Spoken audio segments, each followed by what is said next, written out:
सभी को राधे राधे। और उम्मीद करते हैं आप लोग अच्छे होंगे। जैसे कि हम लोग शुरू किए हुए थे वैदिक सभ्यता शुरू, उसमें हम लोग देखे थे 1500 से लेकर 600 BC तक देखे थे इसका टाइम पीरियड।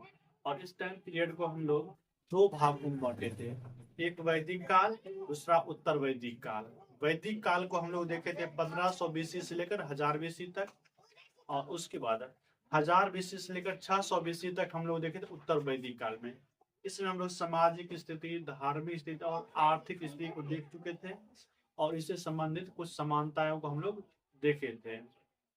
आज आप लोग के सामने लेकर आए हम लोग ऋग्वेद में जो प्रमुख वेद की रचना किया गया है उस वेद से संबंधित, और उस वेद के जो पाठ्य करता है, उच्चारण करने वाला, या क्या उसको बोलते हैं, अध्यापक समझ लीजिए। और उसके जो प्रत्येक वेद का जो ब्राह्मण ग्रंथ है, प्रत्येक वेद का जो उपनिषद है, और प्रत्येक वेद का जो क्या है उपवेद है, इन सारी बातों की चर्चा करें और कुछ महत्वपूर्ण फैक्ट को देखेंगे।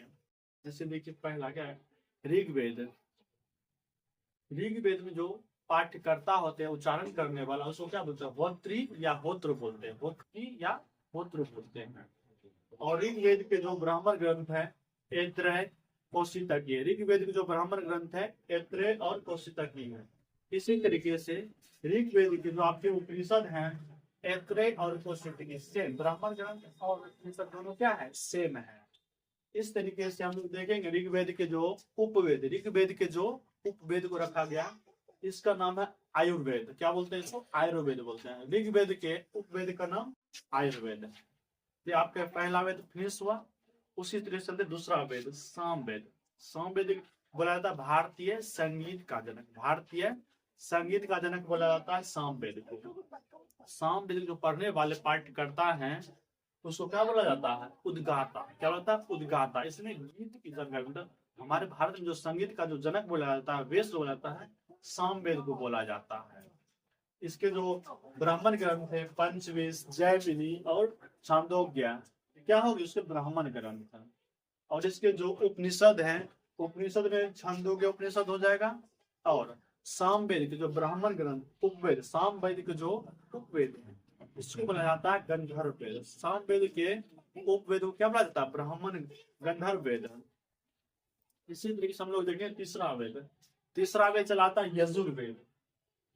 इसमें यज्ञ विधि विधान का चर्चा किया गया है। यजुर्वेद की जो पाठ्यकर्ता, यजुर्वेद के जो पाठ्यकर्ता है क्या बोला जाता है, अथर्वयु। क्या बोला जाता है, अथर्वयु। इसी तरीके से यजुर्वेद के ब्राह्मण ग्रंथ जो है तैत्रेय, क्रेस, यजुर्वेद और सतपथ, इसके क्या हो गए, ब्राह्मण ग्रंथ हो गए। और यजुर्वेद के जो उपनिषद है मैत्रेयानि, विदहारण्य है, ठीक ना। और यजुर्वेद के जो उपवेद होते हैं, यजुर्वेद के उपवेद को बोलते हैं हम लोग धनुर्वेद। क्या बोलते हैं, धनुर्वेद। उसी तरह से आपका चौथा जो बचा है आपका अथर्ववेद। अथर्ववेद को हम लोग बोला जाता है ये जादू टोना, या इसमें अंधविश्वास की चर्चा मिलती है। जादू टोना संबंधित जितना भी बातें की गई है वो किसमें की गई है, आपको अथर्ववेद में।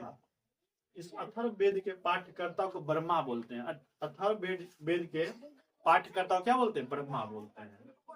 तो अथर्ववेद हो गया। अथर्ववेद का जो ब्राह्मण ग्रंथ है क्या है, गोपद। अथर्ववेद का ब्राह्मण ग्रंथ आपके क्या हो जाता है, गोपद हो जाता है। उसी तरीके से अथर्ववेद का उपनिषद मुंडकोपनिषद, इसका चर्चा हम लोग आगे देखेंगे मुंडकोपनिषद में क्या है। और अथर्ववेद के जो उपवेद है इसको बोला जाता है ब्रह्मवेद। ब्रह्मवेद बोला जाता है। चारों वेद से संबंधित हम लोग कुछ फैक्ट देखें और इसको समझे। चलिए और कुछ बातों को हम लोग रखते हैं।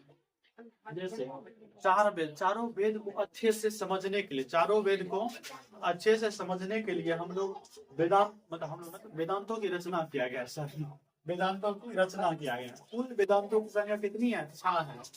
इस 6 वेदांतों की संख्या, इस 6 वेदांतों की संख्या से हम 4 वेद को समझ पाते हैं। ठीक, पुराणों की संख्या जैसे आप लोग मत्स्य पुराण, शिव पुराण, विष्णु पुराण, गरुड़ पुराण, ये सारा जो पुराण की चर्चा सुने होंगे, ये कहाँ मिलता है, इसकी जो संख्या 18 है, पुराणों की संख्या 18 है।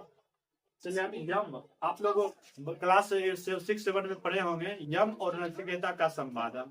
यम और नचिकेता का संवादम। यम जो नचिकेता का संवाद मिलता है कठोपनिषद में। यम और नचिकेता का संवाद मिलता है, कहाँ मिलता है? कठोपनिषद में। और हम लोग का जो राष्ट्रीय वाक्य है सत्यमेव जयते। सत्यमेव जयते मिलता है मुंडकोपनिषद में। मुंडकोपनिषद में क्या मिलता है? हमारे राष्ट्रीय वाक्य जो है सत्यमेव जयते। जो भी नोट देखे आपके पास होगा, प्रत्येक नोट में क्या लिखा जाता है? सत्यमेव जयते। वो कहाँ से लिया गया है? मुंडकोपनिषद से। इसी तरीके से एक और वाक्य प्रार्थना सुने होंगे, तमसोर माँ ज्योति गमय। तमसोर माँ ज्योति गमय जो प्रार्थना है हमारे प्राय स्कूलों में जो गाया जाता है सुबह मॉर्निंग में असेंबली में बोलिए, तो लिया गया है वृद्धाकारण्य से। वृद्धाकारण्य से क्या लिया गया है? तमसो माँ ज्योतिर्गमय। ये महत्वपूर्ण फैक्ट है। उसी तरीके से देखिए, हम अपनी पूरे जीवन अवस्था को हमारे वेदों में 4 भाग में बांटा गया, 4 आश्रम में। सबका टाइम जोन अलग रखा गया है। ब्रह्मचर्य का अलग जोन, गृह अवस्था का अलग है, संन्यास का अलग है। इस तरह सब टाइम जोन बांटा गया है। देखिए 3 जो आश्रम की चर्चा मिलता है, केवल 3 आश्रम की चर्चा छांदोग्योपनिषद में। छांदोग्योपनिषद में क्या मिलता है? 3 आश्रम की चर्चा मिलता है। और इसी तरह से एक ज्वालोपनिषद है। क्या? ज्वालोपनिषद। ज्वालोपनिषद में क्या मिलता है? 4 आश्रम का उल्लेख मिलता है। ज्वालोपनिषद में आपको 4 आश्रम का उल्लेख मिलता है। वैदिक काल में हम लोग अभी गेहूं जो चावल खाते हैं इसका कुछ नाम था। तो वैदिक काल में चावल को व्रीहि कहा जाता था। चावल को व्रीहि कहा जाता था। और इसी तरह से जौ को यव बोला जाता था। जौ को यव बोला जाता था। चलते हैं आज नई बातों को आपके सामने रखे हैं और जरूर से आपको पसंद आया होगा। आप लोग नोट कर लीजिए। आज का क्लास यही समाप्त है। बोलिए आप लोग का धन्यवाद।